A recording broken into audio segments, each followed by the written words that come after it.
NTR biopic తీస్తామని NTR పాత్రలో తానే నటిస్తానని గతంలోనే ప్రకటించారు హీరో బాలకృష్ణ. తండ్రి సినీ రాజకీయ జీవితంపై తీసే సినిమాకు ఎవరు దర్శకత్వం వహించేది తెలియదని అప్పట్లో అన్నారు బాలకృష్ణ. ఎన్టీఆర్ బయోపిక్ కొంతకాలం బాలకృష్ణ ఇచ్చిన స్టేట్మెంట్ ను ఇప్పుడు ఒకసారి విందాం. ఇంకా అన్ని ఊరు రావడం కూడా మళ్ళీ ప్రత్యేకంగా పని మీద కూడా వస్తున్నాయి. ఎందుకంటే కొన్ని ఇంకా విషయాలు సేకరించాలి. కొన్ని మా బంధువులు ఇంకా తరవాళ్ళు ఉన్నారు కొంతమంది. ఇంకా అలాగే పిక్చర్ స్టార్ట్ చేస్తాం త్వరలోనే.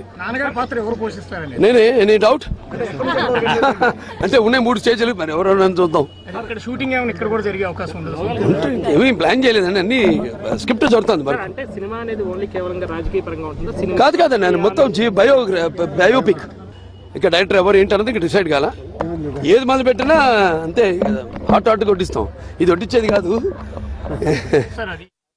రేపు బాలకృష్ణను కలవబోతున్న రామ్ గోపాల్ వర్మ తన సినిమా కథను, కాన్సెప్ట్ ను ఆయనకు వివరించే అవకాశం ఉందంటున్నారు రాము శిష్య బృందం. అయితే వర్మ తన సినిమా ప్రకటనను నిజం చేస్తాడా లేదా అన్న అనుమానాలు కూడా ఉన్నాయి. ఎందుకంటే గతంలో అనేక మంది పేర్లు చెప్పి వారి బయోపిక్లు తీస్తానని ప్రకటించారు. నయీంపై సినిమా తీస్తానని అన్నారు. తరువాత శశికళ పైన సినిమా తీస్తానని ప్రకటన చేశారు.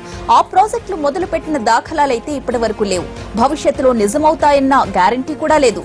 అలాంటిది ఇప్పుడు ఎన్టీఆర్ పై సినిమా ప్రకటనైనా నిజం చేస్తాడా లేదా అన్న సందేహాలున్నాయి. ఎన్టీఆర్ జీవితంలో వాస్తవాలను తీస్తారని వర్మపై తనకు నమ్మకం లేదన్నారు లక్ష్మీ పార్వతి.